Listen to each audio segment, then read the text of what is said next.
नमस्कार। जापान की राजनीति में एक बड़ा उलटफेर हुआ है। उलटफेर यह है कि जापान के इतिहास में पहली बार एक महिला प्रधानमंत्री बनने जा रही है और इनका नाम है Sanae Takaichi. Sanae Takaichi basically 64 वर्षीय महिला है और 1993 में पहली बार यह एक सांसद के रूप में यह राजनीति में प्रवेश करती है। लेकिन यहाँ पर बात इसकी नहीं है कि यह जापान के इतिहास में पहली महिला है जो प्रधानमंत्री बनती है।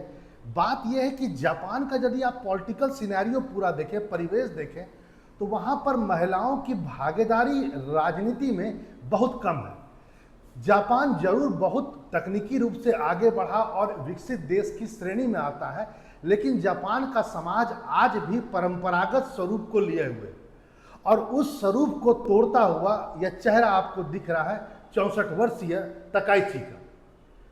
जापान की संसद में महज निचला सदन की मैं बात करूं जो सबसे शक्तिशाली सदन है, उसमें मात्र 15% महिलाएं हैं। 47 गवर्नरों में से सिर्फ 2 गवर्नर जो हैं वो महिलाएं हैं और इसके बावजूद भी इस पद तक महिलाओं को पहुंचना अपने आप में बहुत बड़ी बात है। आपको यह पता होगा कि कुछ दिन पहले जापान के प्रधानमंत्री ने इस्तीफा दे दिया। इस्तीफा अमेरिका के साथ ट्रेड डील पर हुए सिग्नेचर के बाद जो एक दबाव की स्थिति उत्पन्न हुई उसके बाद हुआ। कहीं ना कहीं ये अमेरिका के दबाव में आकर के जो कदम उठाना पड़ा जापान को, वह उसने जापान के राष्ट्रीयता को भी चुनौती दिया, क्योंकि माना जाता है कि ट्रंप ने यह भी कहा था कि यदि आप हमारे टैरिफ से बचना चाहते हैं तो इतना बिलियन US$ का इन्वेस्टमेंट हमारे यहाँ कर दीजिए, भर भर के इन्वेस्टमेंट हमारे यहाँ कीजिए। ट्रंप ने यहाँ तक भी कहा उस इन्वेस्टमेंट के बाद कि जो भी प्रॉफिट होगा उसका सिर्फ आप 10% लेंगे।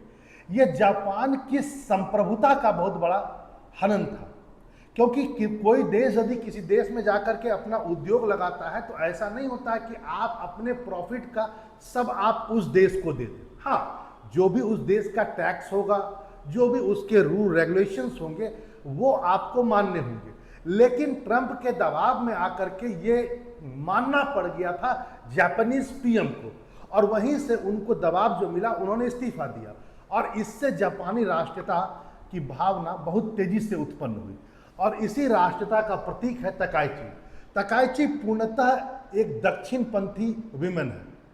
दक्षिणपंथी किन्हें कहा जाता है राजनीति में, जरा समझिए। यदि मैं आपको कहूं कि भारत में एक दक्षिणपंथी पार्टी है जो अभी रूल कर रहा है, इसका नाम बीजेपी, तब शायद आपको कुछ कुछ समझ में आ रहा होगा। इसको राइटिस्ट विंग भी कहा जाता है राजनीति में, जो परंपराओं को लेकर चले, जो कल्चर को लेकर के चले, अपने कल्चर अपनी परंपराओं को लेकर के चले और जिसमें राष्ट्रता की भावना ज्यादा और वह राष्ट्रता की भावना का प्रसार करे, जो अभी सिटिंग गवर्नमेंट भारत में कर रही है। यह भी एक दक्षिणपंथी सरकार है। माना जा सकता है कि यदि जापान में भी इसी ढंग से दक्षिणपंथी एक नेता यदि सर्वोच्च पद पर जाता है तो वाजिब है आने वाले समय में अमेरिका के दबाव में जो बहुत सारे फैसले लिए गए हैं जापान के द्वारा, वह सब कैटेगरी में आ जाएगा। हो सकता है वह निरस्त भी हो जाए। आपको मैं ये भी बता दूं कि कई बार अमेरिका ने ऐसे ही जापान पर कई बार दबाव डाल करके ऐसी ऐसी संधियां की जिसके कारण से जापान जो बहुत तेजी से आगे बढ़ रहा था और ऐसा लग रहा था 80 के दशक आते आते कि जापान अमेरिका को जीडीपी में पार कर देगा, अमेरिका ने उसे इतनी संधियों में दाब दिया कि जापान कंटेन रह गया और आज भी 4-5 ट्रिलियन के अंदर ही उसका फ्लक्चुएट करता है जीडीपी। ये अमेरिका की सोची समझी रणनीति थी जापान के सिलसिले में कि जापान को आगे तो बढ़ाओ, लेकिन इतना ही बढ़ाओ कि वह हमको आगे जाकर इकोनॉमी में टक्कर न दे। जब उसे लगा वह टक्कर देने लगा तो उसने कई प्रकार के संधियों के द्वारा जापान के ग्रोथ को रोक दिया। अब ये महिला के यहाँ आने से, जो कि पूर्णतः दक्षिणपंथी है और अपना आदर्श मानती है, ये मार्गरेट थैचर को, आपको पता होगा इंग्लैंड के इतिहास में एक महिला प्रधानमंत्री हुई है मार्गरेट थैचर, जो बहुत ही ज़्यादा पॉपुलर रही है और ये उन्हें आदर्श मानती है। मार्गरेट थैचर से अपने आप को जोड़ना, उनको आदर्श के रूप में देखना और प्रधानमंत्री तक का यह सफर इनके लिए बहुत लंबा रहा। यहाँ पर मैं इस बात को भी आज आप कह दूँ, वो यह है कि इनका सोच दक्षिणपंथी है। चूंकि हमारे यहाँ भी सिटिंग गवर्नमेंट दक्षिणपंथी ही है, तो बहुत हद तक मामला ऐसा हो सकता है कि हम दोनों के बीच विचारों का आदान प्रदान सही रहे और भारत और जापान के बीच संबंध जो अच्छे चले हैं वो आगे भी अच्छा ही रहे। लेकिन यहाँ पर मैं ये भी कह दूँ कि विश्व में कई देशों में आज के तारीख में दक्षिणपंथी सरकार है। अमेरिका हो, चाहे इटली में मेलोनी हो, या अदर कंट्रीज, भारत भी है इसमें, और कई कंट्रीज में अभी दक्षिणपंथी सरकार आगे बहुत तेजी से बढ़ रहा है।